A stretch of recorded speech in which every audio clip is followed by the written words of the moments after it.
There is no such thing as life without regret. At first, that might sound depressing, but if you actually think about it, just for a little, you'd realize how freeing that is. That's because most of us live under this illusion where if we just think hard enough, if we plan carefully enough, wait for the perfect moment, make the perfect decision, then that will lead to us completely escaping regret. We think that when we regret, it's a sign that we have chosen wrong, we've made the wrong decisions. But maybe regret is not proof that you failed. Maybe regret is really just the after effect of every single decision that we make. It's the shadow that is cast after a decision. Because if you think about it, every life is limited. Every yes is kind of a no. Every road you take is a road not taken. Every version of yourself that you end up building requires you to bury other versions of yourself that might have been. So the question I present to you today is not, how do I avoid regret? The question is, what regret am I willing to carry? Choose your regret, because regardless, you will have regret. You could regret trying, or you could regret never knowing. You could regret saying too much, or you could regret staying silent. You could regret fully loving someone and losing them, or you could regret not being seen by that person in the first place. You could regret working too hard, or you could regret never building anything in the first place. You could regret chasing your dream, achieving your goals, and realizing it's not what you thought, or you could regret spending your whole life wondering what it would have been like if you were brave enough to chase those dreams. And the strange thing about regrets is they don't all age the same. Some regrets are loud at first and then they fade.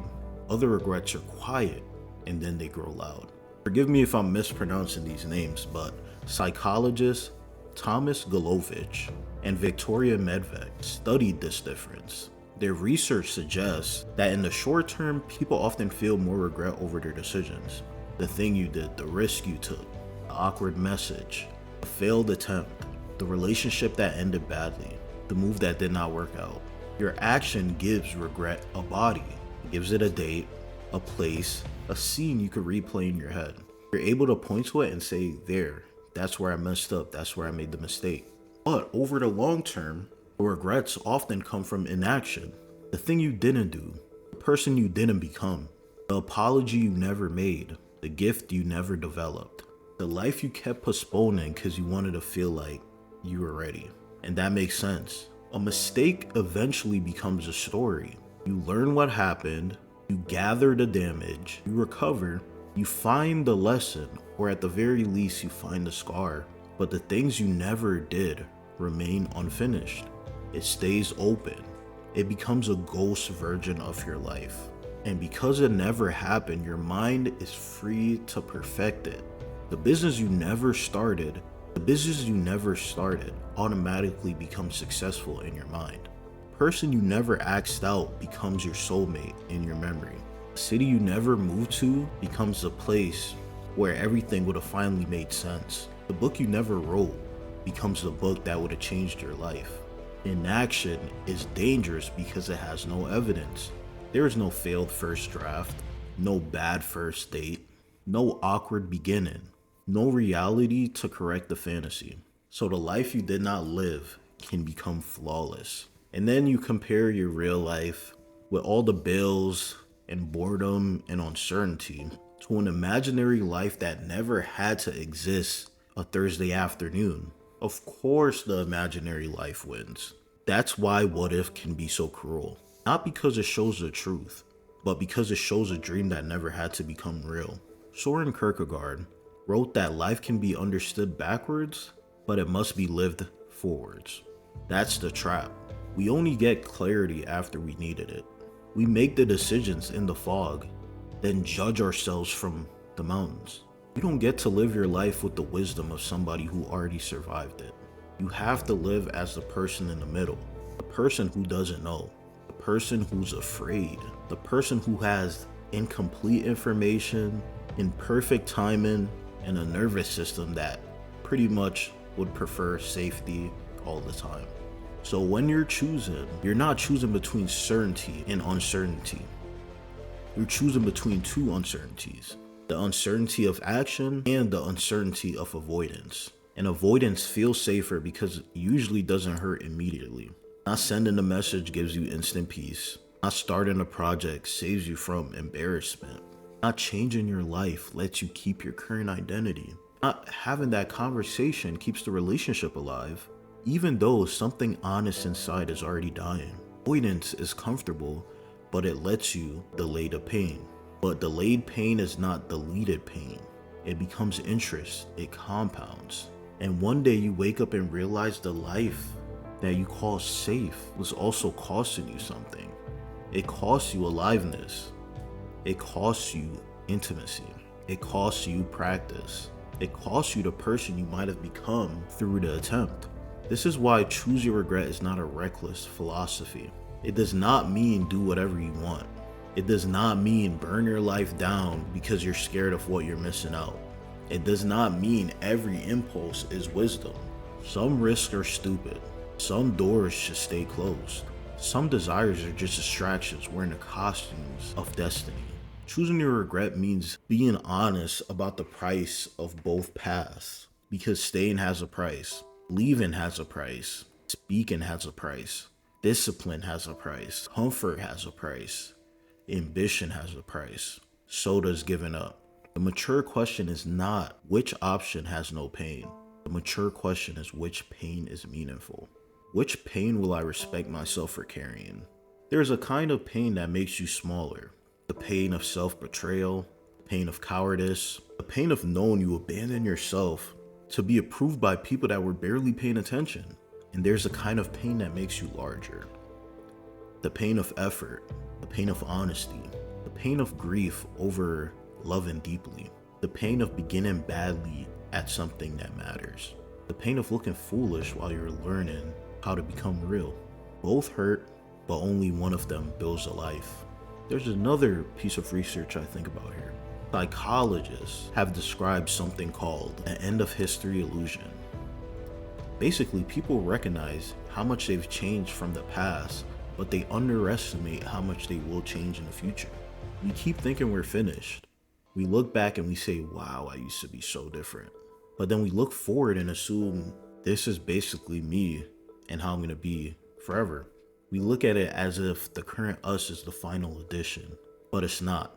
You are not finished. You are not a statue. You are not a fixed object waiting for life to pass you by. You are still becoming. And because you are still becoming, your decisions are not just about what you want right now. They're about who you're training yourself to become. Every time you avoid the thing that matters, you're practicing avoidance. Every time you choose courage, even badly, you're practicing courage.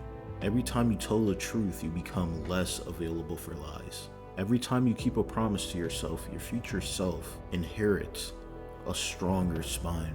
This is why regret is not only emotional, it's directional. Regret points.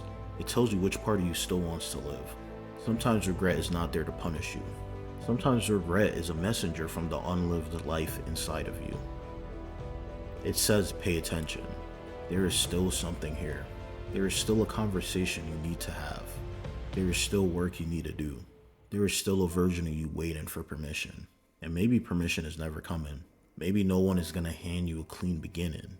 Maybe no one is gonna tell you you are finally ready. Maybe the door doesn't open before you move. Maybe it opens because you move.